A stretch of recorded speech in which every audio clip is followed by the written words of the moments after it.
नमस्कार, मी श्वेता अंकले. तरुण भारतच्या न्यूज बुलेटिनमध्ये आपल्या सर्वांचे स्वागत. आता पाहूया ठळक घडामोडी.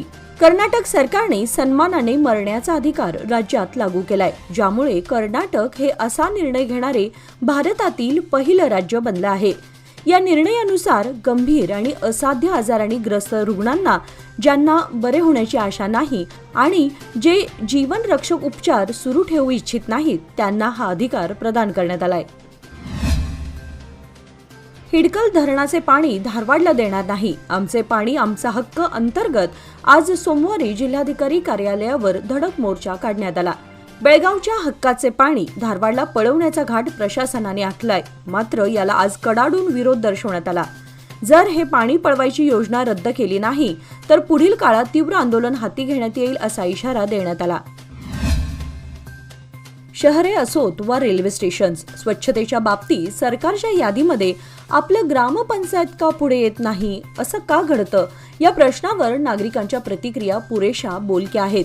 मी कचरा करणार नाही आणि दुसऱ्यालाही करू देणार नाही हा संकल्प आपण स्वतः अंमलात आणत नाही तोपर्यंत आपल्याला ग्रामपंचायत प्रशासनाला दोष देण्याचा अधिकार नाही, असं स्पष्ट मत बहुतांश प्रतिक्रियांमधून व्यक्त होतंय. स्वच्छतेच्या दुश्मनांवर कडक दंडात्मक कारवाई हाच रामबाण इलाज असल्याचंही काही सुज्ञ नागरिकांना वाटतं. मात्र हिंडलगा ग्रामपंचायतीच्या हद्दीतील लक्ष्मीनगर रामघाट रोड शेजारील कचऱ्याचा ढिगारा मात्र गेल्या अनेक दिवसांपासून हलत नव्हता. या संदर्भात काल रविवारी तरुण भारत न्यूज या डिजिटल माध्यमातून बातमी प्रसारित होताच बातमीच्या दणक्यानंतर या बातमीची दखल घेऊन ग्रामपंचायतीमार्फत या ठिकाणी स्वच्छता मोहीम हाती घेऊन साफसफाई करण्यात आली. या ठिकाणी दंडात्मक कारवाईचा फलकही उभारण्यात आलाय. मात्र स्वच्छता राखणं हे प्रत्येकाचंच कर्तव्य आहे. बेळगाव तालुक्यातील बाळेकुंद्री खुर्द गावातील माजी ग्रामपंचायत सदस्य आणि बांधकाम व्यावसायिक शिवराज अनंतराव जाधव यांच्या वाढदिवसानिमित्त उद्या मंगळवार दिनांक 4 फेब्रुवारी रोजी सायंकाळी ठीक 7 वाजता येथील जाधव सरकार मैदान लक्ष्मीनगर बाळेकुंद्री खुर्द बेळगाव येथे कार्यक्रमाचे आयोजन करण्यात आले आहे.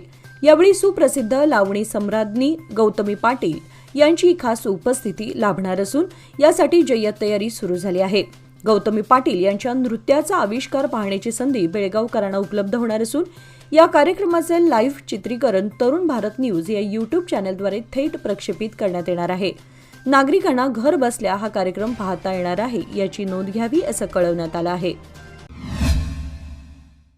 मच्छे हेस्कॉम कार्यालय अंतर्गत येणाऱ्या मच्छे वाघवडे, संती बसवाड, कर्ले, किनये, बाळगमट्टी आदी भागातील शेतकऱ्यांवर सुरळीत वीज पुरवठा करण्याबाबत अन्याय केला जात आहे.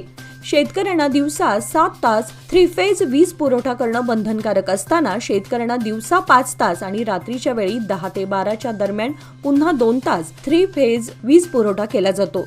पण रात्रीच्या वेळी केला जाणारा वीज पुरवठा हा शेतकऱ्यांना उपयुक्त ठरत नसल्यानं दिवसा सलग 7 तास 3 फेज वीज पुरवठा करण्याची मागणी शेतकऱ्यांमधून केली जात आहे. दिनांक 4 फेब्रुवारी रोजी मच्छे हेस्कॉम कार्यालयासमोर सकाळी 11 वाजल्यापासून बेमुदत आंदोलन करण्यात येणार आहे. तरी या भागातील शेतकरी आणि नागरिकांनी मोठ्या संख्येने सहभागी होण्याचे आवाहन करण्यात आलं असून या आंदोलनाला बेळगाव तालुका महाराष्ट्र एकीकरण समितीच्या वतीने पाठिंबा देण्यात आलाय.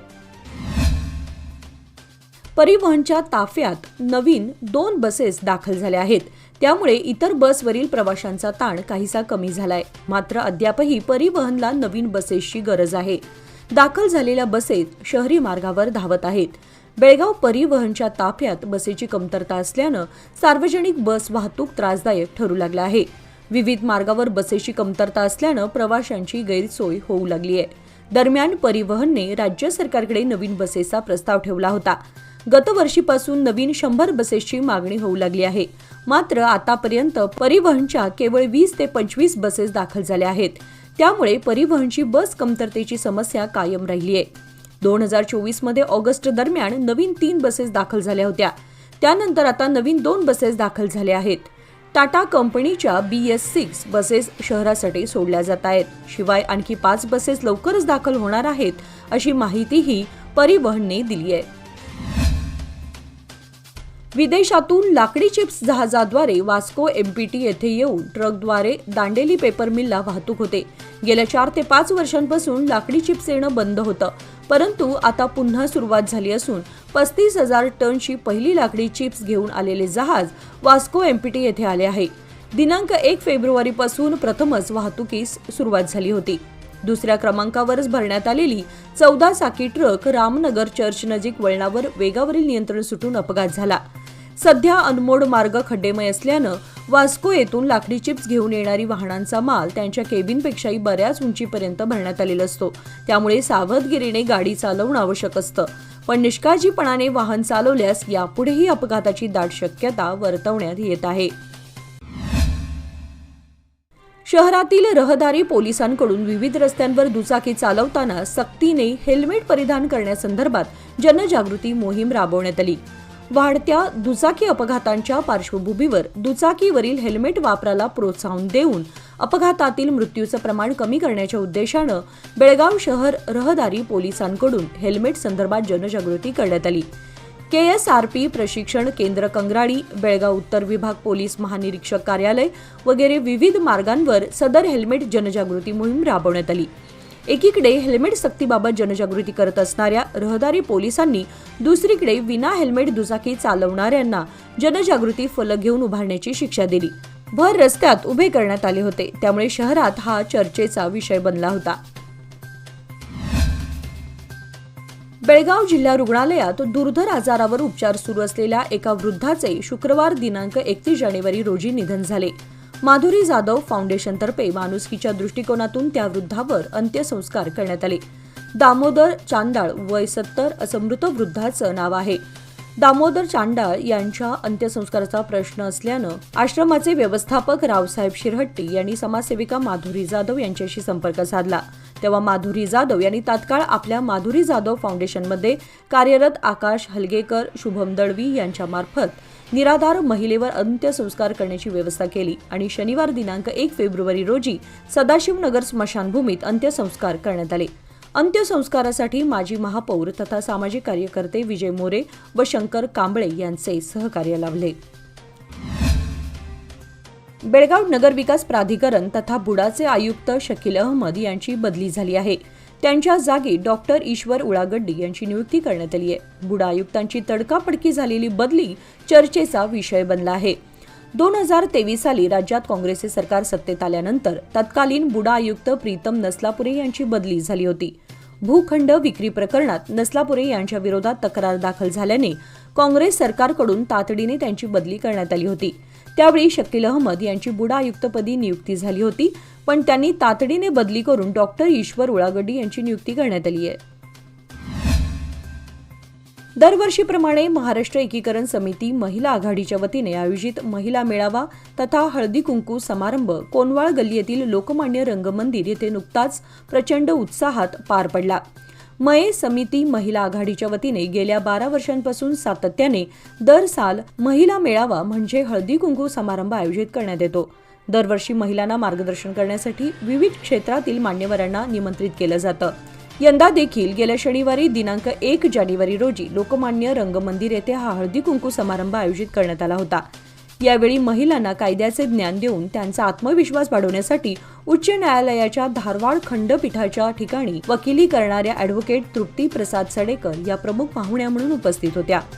महिला आघाडीच्या अध्यक्षा उपमहापौर रेणू किल्लेकर यांच्या अध्यक्षतेखाली झालेल्या या समारंभाप्रसंगी व्यासपीठावर माजी उपमहापौर रेणू मुतकेकर, मधुश्री पुजारी, माजी नगरसेविका सुधा भातकांडे, रूपा नेसरकर, माया कडोलकर व आघाडीच्या सेक्रेटरी माजी महापौर सरिता पाटील उपस्थित होत्या. या कार्यक्रमाला सुमारे 700 ते 800 महिला उपस्थित होत्या. निपाणी नगरपालिकेसह राज्यातील 195 शहरी स्थानिक स्वराज्य संस्था आणि 5 महानगरपालिकांच्या विद्यमान सभागृहाचा पंचवार्षिक कालावधी यंदा पूर्ण होत आहे. या ठिकाणी निवडणुका घेण्यासाठी आवश्यक पूर्वतयारी निवडणूक आयोगाने सुरू केली आहे. त्याचाच एक भाग म्हणून यंदा निवडणुका होणाऱ्या 200 शहरांमध्ये प्रभाग आरक्षण जाहीर करण्याचे निर्देश राज्य निवडणूक आयोगाने नगर विकास खात्याला दिले आहेत. त्यामुळे लवकरच प्रभाग आरक्षणाची लॉटरी फुटणार असल्यानं अपेक्षित आरक्षणासाठी इच्छुकांकडून प्रयत्न केले जाणार आहेत. विजापूर कागवाड राज्यमार्ग रस्त्यावर मंगसुळी नवलिहाळ येथे कार उलटल्याची घटना नुकतीच घडली। यात कोणालाही दुखापत झालेली नाही, परंतु यात कारचे मोठे नुकसान झाले आहे। अनंत पंकोश व राजू पंकोश हे जमखंडीहून अथनी मिरज मार्गावरून चिपळूणला निघाले होते। दरम्यान मंगसुळीजवळ भरधाव जात असताना कुत्रे आडवे आल्याने त्याला वाचवताना कार उलटली। यात कारचा चक्काचूर झालाय। अपघाताची घटना लक्षात येताच नागरिकांनी कारमधील दोघांनाही बाहेर काढले। सुदैवाने कारमधील दोघांनाही काहीही झालेले नाही। याबाबत कागवाड पोलिसात सदर घटनेची नोंद झाली आहे। याचबरोबर आजचे बातमीपत्र इथे संपले। अधिक माहिती आणि ताज्या घडामोडींसाठी पाहत रहा तरुण भारत न्यूज चॅनल। तसेच आमच्या चॅनलला लाईक, शेअर आणि सबस्क्राईब करायला विसरू नका। आणि विश्वासार्ह बातम्यांसाठी दररोज वाचा दैनिक तरुण भारत। धन्यवाद।